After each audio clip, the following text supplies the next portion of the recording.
اب سوال یہ پیدا ہوتا ہے کہ chief of defence forces army سے کیوں، اور پاکستان کی مسلح افواج کا نیا کمانڈ اینڈ کنٹرول سسٹم ہوگا کیا؟ بہرحال ایک بڑی امپورٹنٹ بات ہے کہ جس ملک میں نئے ڈیمز کی تعمیر کو شک و شبے کی نگاہ سے دیکھا جائے، جس ملک میں نئی نہریں نکالنے پہ لوگ ہائی ویز بلاک کر دیں، جس ملک میں تجاوزات کے خاتمے کو عوام دشمنی قرار دیا جائے، جس ملک میں انکم ٹیکس کو سرکاری بھتہ سمجھا جائے اور ٹریفک چلان کو ریاستی جبر سے تشبیہ دی جائے، اس ملک میں کوئی آئینی ترمیم تنقید کے زد سے کیسے محفوظ رہ سکتی ہے؟ تو آج کل 27ویں ترمیم اور آرمی ایکٹ ترمیمی بل پر بڑی لے دے ہو رہی ہے۔ سوال یہ اٹھایا جا رہا ہے کہ تینوں مسلح افواج کی کمان ایک ہی شخص کے سپرد کیوں کی جا رہی ہے؟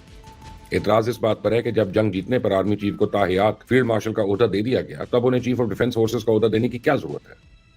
تنقید اس بات پر کی جا رہی ہے کہ آخر آرمی چیف کیوں، کوئی اور کیوں نہیں؟ تینوں مسلح افواج کی کمان کیوں نہیں کر سکتے باقی سربراہان؟ تو ناقدین کا الزام یہ ہے کہ اس نئے بندوبست سے ریاست و فوج کو نقصان پہنچے گا، جبکہ فائدہ صرف اور صرف فرد واحد کو ہوگا، یعنی جنرل سید آصم منیر کو۔ تو سب سے پہلے میں یہ بات واضح کر دوں کہ فیلڈ مارشل کا خطاب یا رینک کوئی تعیناتی نہیں، بلکہ ایک آرنامنٹل ویلیو ہے اس کی، جو کسی بھی اعلیٰ افسر کو اس کی شاندار عسکری خدمات کے اعتراف میں دیا جاتا ہے، اور یہ اس جنرل کو ٹریڈیشنلی دیا جاتا ہے جس نے اپنی کمانڈ سے کوئی جنگ جیتی ہو۔ تو میں آپ کو بتاؤں کہ نئے قانون میں مسلح افواج میں تعیناتی کے بارے میں نیا ہے کیا۔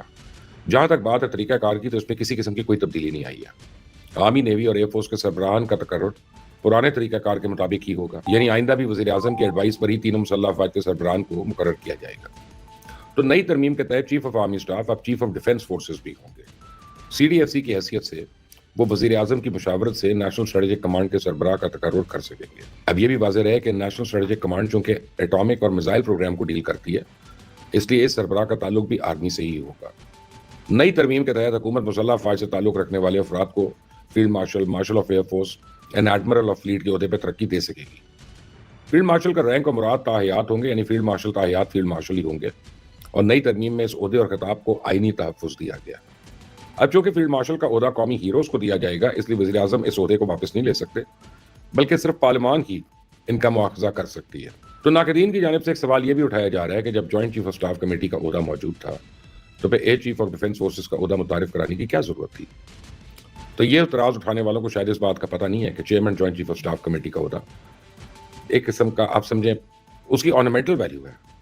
اس عہدے کے پاس کسی قسم کی کوئی کمانڈ نہیں ہے، اس لیے وہ کسی قسم کی مؤثر کوارڈینیشن بھی نہیں کر سکتے تھے۔ کسی بھی ہنگامی صورتحال میں وہ کوئی بھی قدم اٹھانے سے پہلے آرمی چیف کی طرف ہی دیکھتے تھے۔ اب چونکہ آرمی چیف کے پاس ہی قانونی اختیار ہوگا بطور چیف آف ڈیفنس فورسز، ان کا رینک بھی دوسرے آفیسر سے اوپر ہوگا، اسی تینوں مسلح افواج اور تمام شعبوں کے درمیان بہتر کوارڈینیشن کر سکتے ہیں۔ تب میں آپ کو بتاؤں کہ chief of defence forces army میں سے ہی کیوں ہونا چاہیے۔ تاریخ گواہ ہے کہ ویٹنام جنگ کے دوران امریکن جنگی کمان یو ایس ایئر فورس کے پاس تھی، اور یہ تجربہ بری طرح ناکام ہوا۔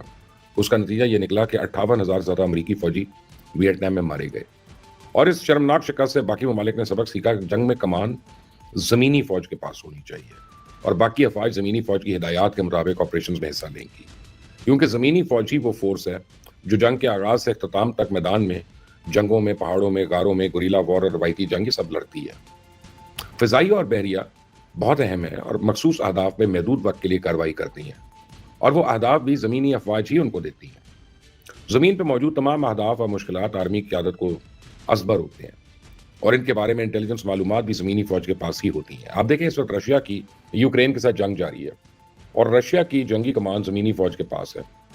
اس طرح چائنا، بھارت اور اسرائیل میں بھی مسلح افواج کی کمانڈ اینڈ کنٹرول کا مرکز زمینی فوج کی قیادت کے پاس ہے۔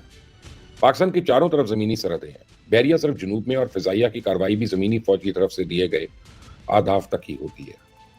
تو پاکستان کی زمینی افواج کا دائرہ کار اور آپریشنل پیچیدگی بھی دوسری مسلح افواج سے زیادہ ہے۔ گوریلا طرز کے حملے ہوں، داخلی سیکیورٹی کے چیلنجز ہوں، دہشت گردی کا فریت ہو، سرحدی در اندازی ہو، یا انٹیلیجنس بیسڈ آپریشنز کرنا ہو، تو ان سب مسائل کا حل گراؤنڈ فورسز کے اور گراؤنڈ آپریشن سے ہی نکلتا ہے۔ تو ایسے میں افواج کی اسٹریٹجک کمانڈ کس کے پاس ہونی چاہیے؟ ایک بات یاد رکھیں کہ وہ پرانا اصول ہے کہ جنگ کے لیے boots on the ground is the most important and significant victory. Kargil جنگ کے بعد بھارت نے اپنی ناکامی کو تسلیم کرتے ہوئے اعتراف کیا تھا کہ مشترکہ کمانڈ کی کمیوں نے یا کمزوریوں نے آپریشنل ہم آہنگی کو بہت متاثر کیا، جس کی وجہ سے بھارتی سینا کو بہت زیادہ جانی نقصان اور سبکی اٹھانا پڑی۔ تو بھارت نے اپنے اس تجربے سے سیکھا اور پھر چیف آف ڈیفنس اسٹاف یعنی سی ڈی ایس کا عہدہ متعارف کرایا۔ آج بھی جنرل انیل چوہان اس عہدے پہ براجمان ہے، اور بھارت کی تینوں مسلح افواج کے کمانڈر ان چیف ہیں۔ تو چند سال پہلے بھارتی افواج نے ایک یونیفائڈ کمانڈ تھیٹر کی بنیاد رکھی جس کا مقصد تینوں افواج کو ایک کمانڈ میں ضم کرنا ہے تاکہ فیصلہ سازی اور آپریشنز میں ہم آہنگی پیدا کی جا سکے. تو اس طرح 2016 میں چائنا کی پیپلز لبریشن آرمی نے مشترکہ کمانڈ کا نظام متعارف کرایا اور ہر کمانڈ میں آرمی، بحریہ، فضائیہ، راکٹ فورس اور سائبر یونٹ شامل ہوتے ہیں اور یہ براہ راست سینٹرل ملٹری کمیشن کے ماتحت کام کرتے ہیں. ادھر فرانس نے بھی جوائنٹ ڈیفنس اسٹاف کے نام سے اپنا کمانڈ سسٹم تشکیل دے رکھا ہے اور تمام مسلح افواج چیف آف ڈیفنس اسٹاف کے ماتحت کام کرتی ہیں. تو امریکہ کے تینوں مسلح افواج ایک ہی آپریشنل قیادت کے تحت کام کرتی ہیں. جو لوگ پاکستان کے نئے کمانڈ اینڈ کنٹرول سسٹم پہ سوال اٹھا رہے ہیں، میں ان سے سوال پوچھنا چاہتا ہوں، آخر ان ممالک نے یکساں کمانڈ کا نظام کیوں اپنایا؟ وجہ بڑی صاف ہے کہ جب فیصلے ایک جگہ پہ نہیں ہوں گے تو پھر فیصلہ سازی میں تاخیر ہوگی اور ان میں تضاد بھی ہوگا.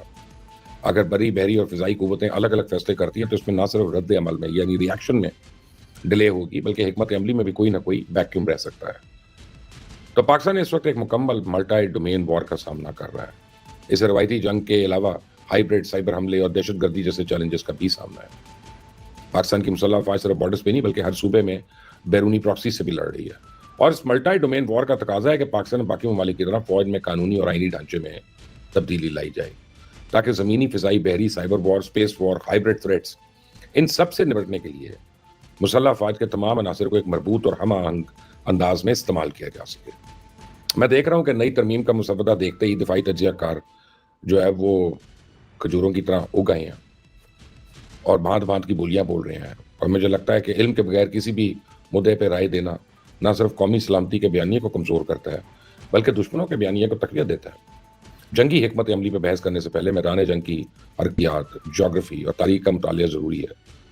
ایسے جو لوگ آج 27ویں ترمیم پہ ضرورت سے زیادہ ڈھول پیٹ رہے ہیں، میرا ان کے لیے مفت مشورہ ہے کہ اپنی رائے دینے سے پہلے تھوڑا سا نالج گین کر لیں. آپ اپنی مسلح افواج کے کمانڈ اینڈ کنٹرول سسٹم پہ تنقید کر کے صرف اور صرف دشمن کے بیانیے کو پروموٹ کر رہے ہیں.